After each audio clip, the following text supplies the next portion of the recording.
Hello guys! Welcome back to my channel. Okay, and awa po ng Diyos, meron na naman po tayong panibagong vlog. But before I start guys, please don't forget to hit the subscribe button kung hindi pa po kayo subscriber. And please click the notification bell para po updated kayo sa mga videos ko. Thanks in advance guys!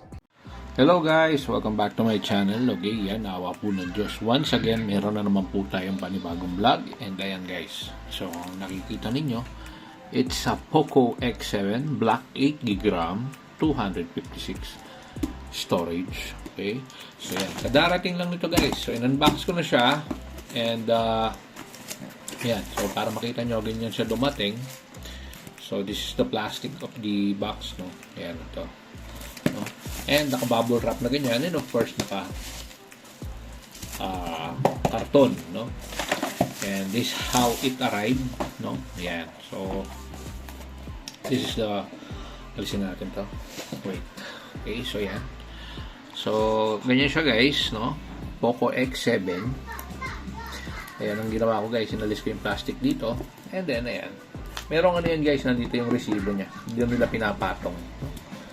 And then, here comes its unboxing to guys, para rin maano ninyo, para makita ninyo kung ano yung Poco X7. This is a new product of Poco or Xiaomi, no? So, ayan, meron siyang ano rito guys, ayan. Ito yung mga box. And of course, ayan, meron na tayong SIM ejector pin. Medyo ano na, no guys, hindi na masyadong maganda yung yung ejector pin nila nowadays, no. Ano na lang yung medyo mumurahin na lang na version, no. Dati kasi bilog to guys, no, while ngayon manipis na lang, no. Though okay pa rin naman. What can we complain naman, di ba? And of course, this is the free case, no? Ayan, so this is the free case. Pakita ko sa inyo guys kung yung free case. Ayan, so it's a jelly case. Ayan, so here's what we can get. Ayan, with a Poco, designed by Poco. And ayan, so manipis guys. Ayan, meron siyang Poco rito. This is good, no? Kasi meron na siyang free na ganyan. Unlike sa mga ibang phone na medyo mas mura, is wala, no? Okay, so we'll put that there. And ito yung guys, and safety information. Okay, and then start guide, quick start guide, and warranty card. Okay, so yeah, that's it. Yan lang yan. And then of course, here's the unit na. Yeah. Okay. So we get a phone. So balikan na natin yan. Ito munang guys, yung makukuha muna natin sa box. And of course, a 45 watt charger. Very okay na to guys. Bago to. Dati 33 watts lang ang pinamimigay nila. Since alam ko mataas yata yung nito guys. Mataas yung capacity ng charging nito, kaya din siguro nila in-upgrade. So here's the guys, yan. So here's the phone. Okay, so nakita nyo guys, para siyang curve, no? Ayan guys, so curve bezel niya, papilog. So it reminds me of the Samsung mga S20, S21, parang gano'n, or I don't know if I am mistaken, pero ayan, ganyan siya guys. Ayan, oh, nakita nyo ba? Oh. Okay. So, ayan. Ito, para makita nyo siya. Ayan, ganyan ang itsura niya. So, we have this cameras here. One flash, then 3 cameras, no? Ayan, I just don't know kung anong micro lens yan at ano yung pang main feature. And ayan, so ang kinuha natin is yellow black. By the way, I got this for, ayan guys, so tingnan nyo naman, ganda guys, napakanipis ng bezel niya, as in realistically, totoo nga siguro yung nakasulat dito guys, ito, ayan, crystal resolution 1.5K, 120Hz AMOLED curved display, 50 megapixel main camera with OIS, IP68 doesn't water resistance, 5,110 milliampere battery. Okay, ano pa ba? So yun lang ano niya. And of course, this is the powerful MediaTek Dimensity 7300 Ultra, which is nasa ang Antutu score nito guys is nasa 600 to 700,000, which is not bad for the price. How much did I get this? Nasa less than 11 lang yata itong nabili, something. So however, this is the lowest version, which is the 8 gig 256 storage. Meron pang ano to guys, meron 12 gig and 512, at hindi ko lang matandaan kung ano pa yung isa pang mas pinakamataas na specs nito. So yun guys, so yan, basically yan lang ang ano niya. Wait, oops, sorry, ano yung camera natin. So yan, hindi ko alam kung ano ba yung ano nito. Okay, so I cannot find kung ano ba yung ano niya. So ito muna. So basically dito muna tayo sa performance, sa physical ano niya. So I think this is mic, sound, speaker, and or yun, no? Tapos ito is parang siguro doon sa mga ano yan, sa mga parang sa remote or something, and then ito yung charging port, SIM jack, what do you call this one? SIM tray. Ayan yung speaker na naman. Okay, so yan, mayroon tayong volume dito, volume rockers, and ayan, itong main ano natin. Hindi ko alam kung ito guys ano to, hindi ko alam kung ano siya, yung fingerprint, no? Pero sa case na binili ko, ayan, binilang ko na siya ng case guys, no? Sa case na binili ko, parang hindi siya fingerprint. Parang ang fingerprint nito is nandito rin. So let's find out, no? Ang ganda guys, no? Ang liwanag niya. Kung makikita nyo guys, ang liwanag. Sana hindi magloko-loko yung screen, kasi alam nyo, nagkaroon ako ng problema sa curve type ng ganito sa anong tawag dito? Nagkaroon ako ng issue dati sa mga curve type of cellphone, and it was not good. Pangit yung kinalabasan doon sa cellphone na yun. I just don't know, hindi ko matandaan ko ng brand yun. Pero nagloloko yung nagloloko yung LCD niya. But this one, I strongly hope na wag sana.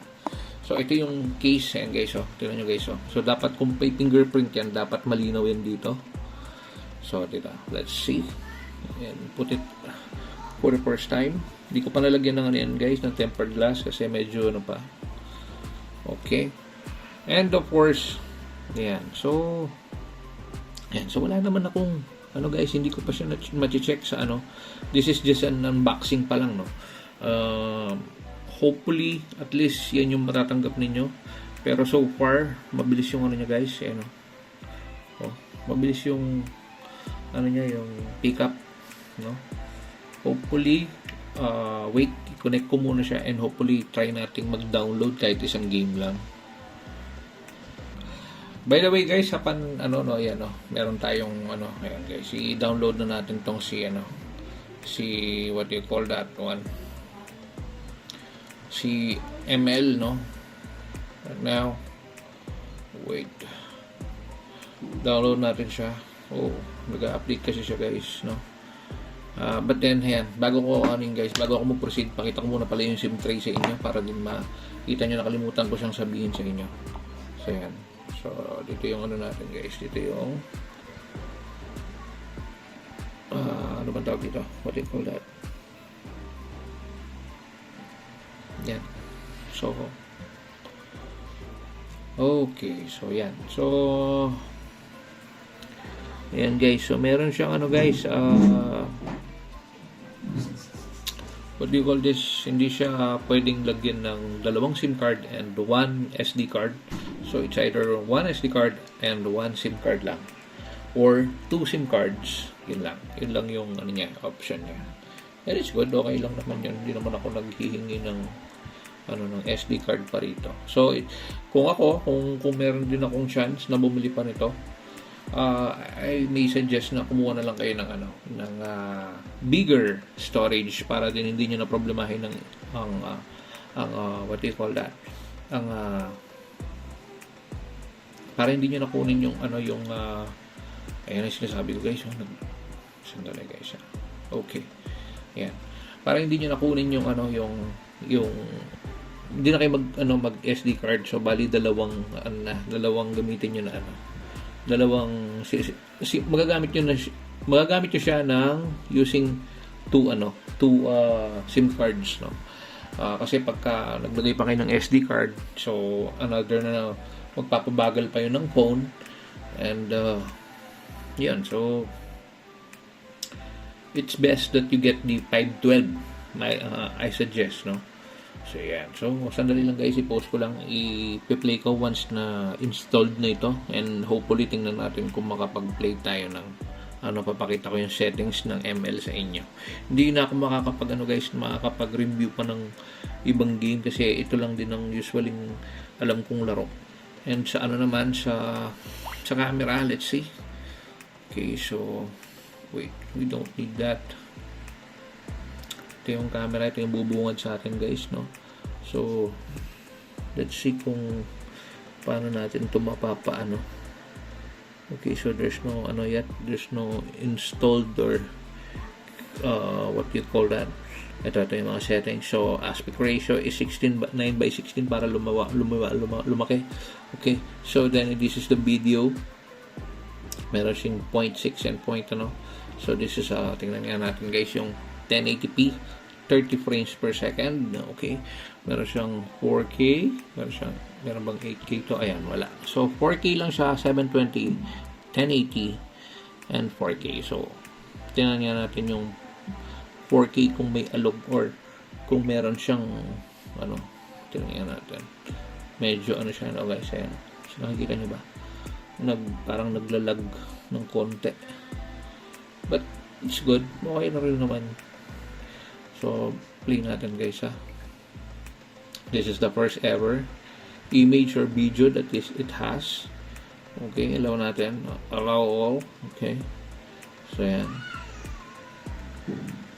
Okay, so every time na medyo mabilis ang galaw natin is medyo nagbe-blur yung screen, pero parang siya guys, parang stabilized yung yung video. And let's see the 1080. Okay, 1080. Okay, let's see. Makikita natin yung impact niyan guys pag pag na-replay na natin, no? Okay. Tingnan natin kung Okay. Wait a minute. Let me see. Okay, so play natin to.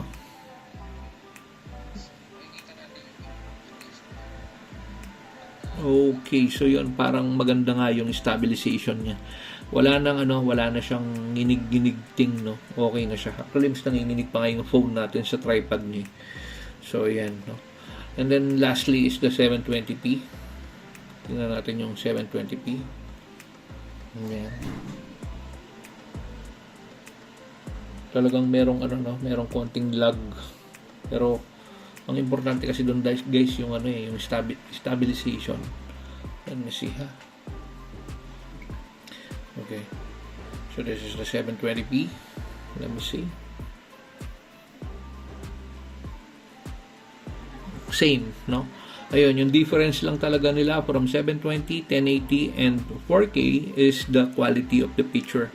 Merong konting lag as mas malag syempre yung mga higher like 4K kasi masyadong malinaw na yung masyadong malinaw na yung naka-capture nun. Ayan guys,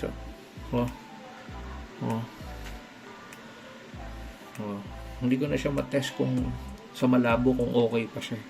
But for this one, okay naman. Wala naman ako masabi guys. Seems good. Meron lang konting noise. Ayan guys, 4K yan. This is a 4K video again.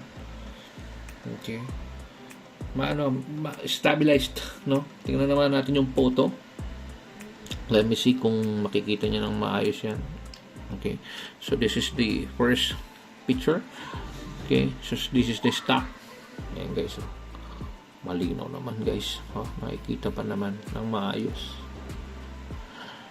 Typical guys, hindi naman siya yung malinaw na malinaw at hindi rin naman siya yung malabo. So for me, panalo na to. For the price, sabi ko nga sa inyo guys, less than 11 for the price, and yeah, it's good. Ang importante rito guys, hindi kayo naglalag, no? Ayan, so tingnan natin kung gaano kabilis ang ML sa kanya. Okay, so keep on with that. What's that? Okay. Okay, so ayan. So this is how it's gonna load the Mobile Legends, no? Yan. Okay. So kayo nang, hindi ko kasi masyadong laro ito guys, no? Pero ayun nga. So I'm just trying this because para rin sa vlog na rin, no? And ano ba itong babae? Yan, okay. I was just confirm, okay. Yan. So tingnan niyo kung gaano ka-smooth, and titingnan ko yung settings ng graphics and ano para makita niyo kung ano yung kaya niya. Hindi kasi ako masyadong nakakaintindi because I do not actually play this, no? But I have seen some reviewers na ganyan ang ginagawa nila, no? They ayan. So they are ayan guys. Okay, so welcome to Mobile Legends now. Okay. This is all so exciting. Malakas yung ano nila guys, malakas yung music, malakas yung sounds, no? Ayan. So okay, so pinapaganon niya ako. Okay. Fire! One shot them. One fight one. Okay. Okay, so yeah. Another wave of enemies is approaching. Let's try some more powerful Okay. ammo. Smooth naman siya guys, no? And what I like the Don't most forget here to is the level ano. up your skills. We must Ayan. get stronger. Okay, yung pinakagusto ko rito guys, yung ano niya, yung gameplay, hindi Charge naglalag. ready. Load it up. This is Seems my good. ultimate attack.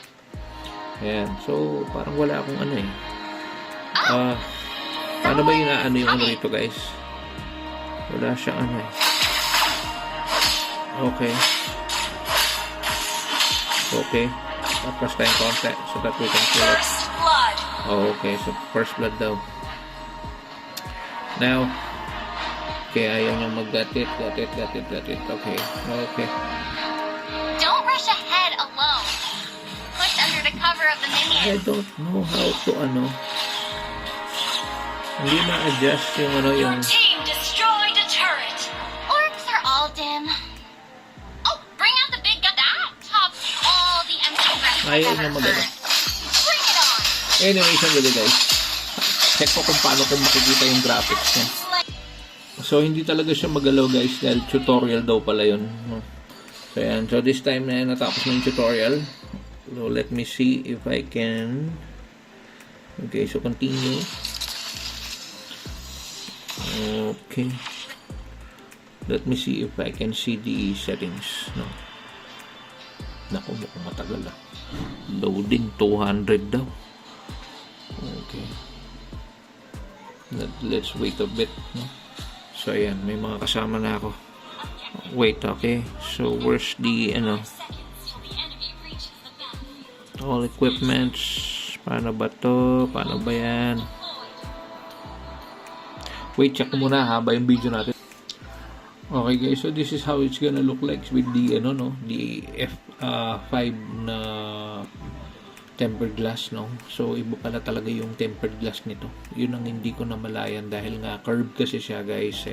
Curved kasi yung screen niya. Dapat siguro pati yung tempered glass nito curved din, no? And yan. So, yung naman, yung doon sa game guys, ang haba ng tutorial, no? Pero so far, yung importante lang naman doon guys, yung linaw. Ayan guys, tutorial pa rin daw pala yan eh. Ayan, tutorial yan. So, dapat matapos para makita yung, yung settings. Pero, ayun, again, yung smoothness, okay naman, no? Ayun, so kung para sa price, I think okay naman.